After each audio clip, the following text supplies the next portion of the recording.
Bismillahirrahmanirrahim. Iyyaka na'budu wa iyyaka nasta'in. Allahumma salli ala Muhammadin wa ala ali Muhammadin wa barik sallallahu alaihi. Dear colleague, I'm Dr. Sultan Ayub, working as a radiologist. This is a male 6-year-old patient with history of dysuria and urinary discomfort. So I'm going to scan the pelvic region to evaluate the urinary bladder. I have placed the probe in transverse direction at the just above the pubic symphysis at the pelvic region, and here we can appreciate the urinary bladder. I am going to magnify the image so that it should be zoomed and I can have better clear picture of the urinary bladder. Here we can appreciate this echogenic focus that is given posterior acoustic shadowing. So the echogenic focus, which is giving posterior shadowing, is definitely a stone. So the stone is present within the lumen of the urinary bladder. However, it is settled at the dependent portion of the urinary bladder, means at the posterior aspect, posterior wall of the urinary bladder. And I am using the curvilinear probe, low frequency probe. So in this way we can have such finding. I can appreciate the walls of the urinary bladder. This is the anterior wall, this is the posterior wall, and on either side are the lateral wall, right and left lateral wall. All are looking normal. I can appreciate the little bit internal echoes. Whenever we find a chance to use the linear probe, we should. We also should take the advantage or help of the linear probe high frequency. This can give better picture, better appreciation of the structures. If the patient is thin and we can see that we can take the help of linear probe, we should take this advantage. So I'm going to use the linear probe. First, so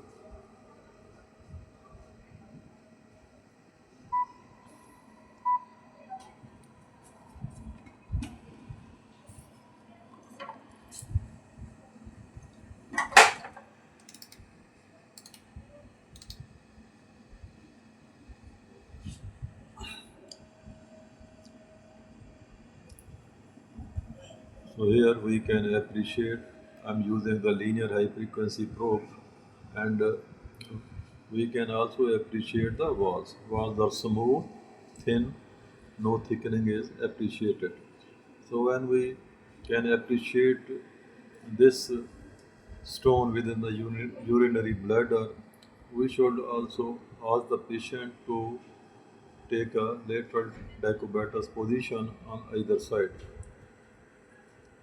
The stone within the lumen should move.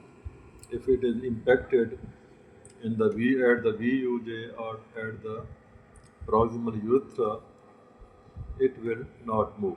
So whenever we will find the stone within the lumen, we should ask the patient to take the decubitus position. So now I'm asking the patient.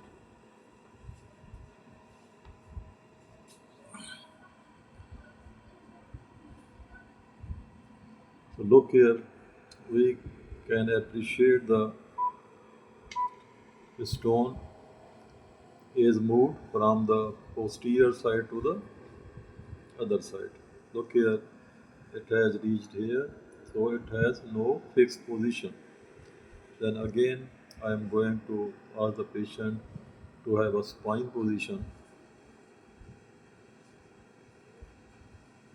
Look here.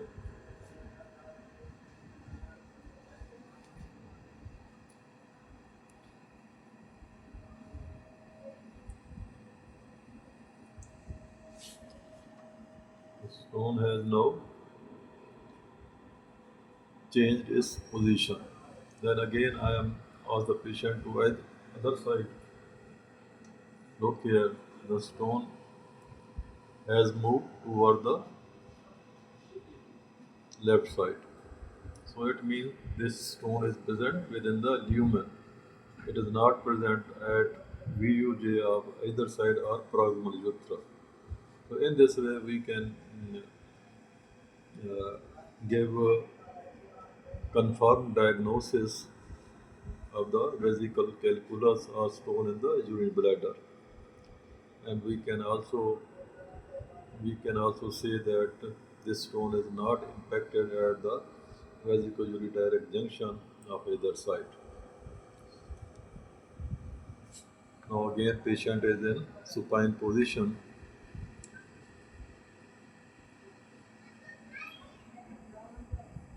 Gradually the stone is changing its position.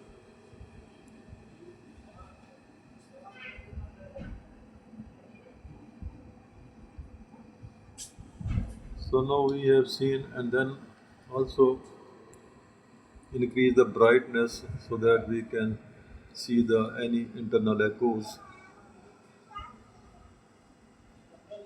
Look here, the internal echoes are also present. These debris are maybe blood clots, maybe pus, maybe epithelial cells. So we can say only the debris. We should not say this is the pus or blood clots.